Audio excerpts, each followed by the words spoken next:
Covering the islands of the Bahamas, ZNS Network presents The Bahamas Tonight.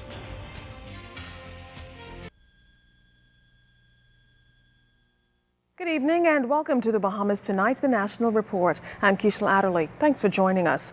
Topping the news tonight, forecasters are now tracking Tropical Storm Isaac and evaluating what impact it may have on these islands by weekend.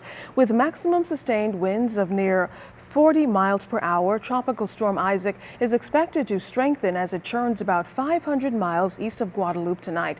That's still quite a ways off from the Bahamas, but models indicate that Isaac should pass south of the southeast Bahamas, and others show a possible turn toward the northwest by Saturday. Joining us live tonight is Chief Meteorologist Basil Dean with a look at all of the possibilities. Good evening to you, Basil. Good evening, Keisha. You have given all the backdrop to this storm, which formed about 5 o'clock this afternoon in the far eastern Atlantic, just about 500 miles east of Guadeloupe. As you can see on the screen there, it is moving at a very good clip towards the west at about 17 miles per hour. As you can see, the 5 o'clock positioning, 15.4 degrees north, 53.9 west, and those coordinates puts it 500 miles east of Guadeloupe. Maximum sustained winds have bumped up to 40 miles per hour, and further intensification of this system is expected over the next couple of days. So we'll have to keep our eyes on it very closely. The reason being, the steering current is taking it in a westerly direction, and most of the models putting it pretty much over Hispaniola and eventually over Cuba. Should that happen, it could have a weakening effect on the storm system. Should it remain south of the Greater Antilles over the warm waters of the Caribbean Sea, there could be further intensification, but further away from the Bahamas, so that will lessen the threat to us. However, we do have this large high-pressure system in the Atlantic, and models are also suggesting that this high might retreat towards the east. Should that happen, it will open a window right over the Bahamas for a curvature towards the northwest. That we certainly would not want to see, but that is what we will be looking at over the next couple of days to see whether or not that curvature towards the northwest takes place. Should it does so, it will increase the threat to the Bahamas, and we will keep you apprised.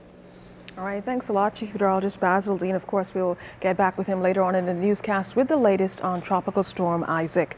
Meantime, this tropical storm forms just days before the first anniversary of Hurricane Irene. It was back on August 24th when the powerful Category 3 storm severely impacted Cat Island and Acklins with fierce winds, rain, and storm surge last year, with damage sustained in Crooked Island and Mayaguana as well. Thankfully, there were no deaths or reported injuries from Irene.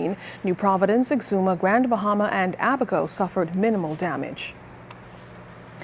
Prime Minister Perry Christie says he's amused by the opposition's criticisms of his government's first 100 days in office. Yesterday, F&M leader Dr. Hubert Minnis expressed the conclusion that only 6 of the government's 14 promises have been partially delivered. He concentrated on the Christie administration's mortgage relief plan, noting that it won't work for Bahamian homeowners. While the Prime Minister doesn't believe the Free National Movement specifically outlined the government's alleged failures.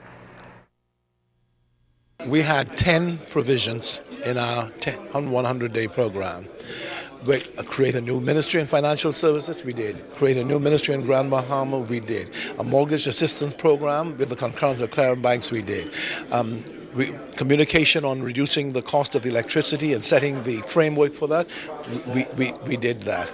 On the crime agenda, we did it. I mean, they're saying that we're not having an effect on crime. Anyone who lives in the Bahamas must know they're really, that is an outrageous thing to say. Now, the Prime Minister has urged the opposition to just wait and see the remainder of the government's work. I am very optimistic about certain interventions we're making in the economy. I'm happy about what we're doing with crime. It's going to be getting better as we move on. But they will, what the F&M should do is hold the breath and wait. The body of late Free National Movement Chairman Charles Maynard is being viewed for the first time today. At this hour, he's lying in repose at the Free National Movement headquarters on Mackey Street. Meantime, there are more details of last rites for Mr. Maynard. Viewing will continue tomorrow at the party's Mackey Street headquarters, and a memorial service will be held on Wednesday afternoon at 1 o'clock. Meantime, the Cabinet Office announced Maynard's official funeral will be held this Friday at 11 a.m. at Christ Church Cathedral on George Street before burial at Woodlawn Gardens, Soldier Road. Starting Thursday, the late politician's body will lie in state at the House of Assembly. It will remain there until Friday before being taken in procession to the cathedral. National Security Minister Dr. Bernard Nottage, Free National Movement leader and Member of Parliament for Killarney, Dr. Hubert Minnis, and former Prime Minister and Free National Movement leader Hubert Ingram will address the service. Assistant priest at St. Agnes Anglican Church, the Reverend Neil Nairn, will deliver the eulogy. Dean Patrick Adderley will perform the commendation, and the Reverend Sebastian Campbell will also be asked to participate. The late politician was serving as the national chairman of the Free National Movement and coordinator of the by-election campaign for the North Abaco constituency election when he fell ill and died last week Tuesday. Mr. Maynard's funeral will be aired live on the Bahamas radio and television networks. Well, still to come in the Bahamas tonight, find out about a murder trial which got underway today. That story's after the break.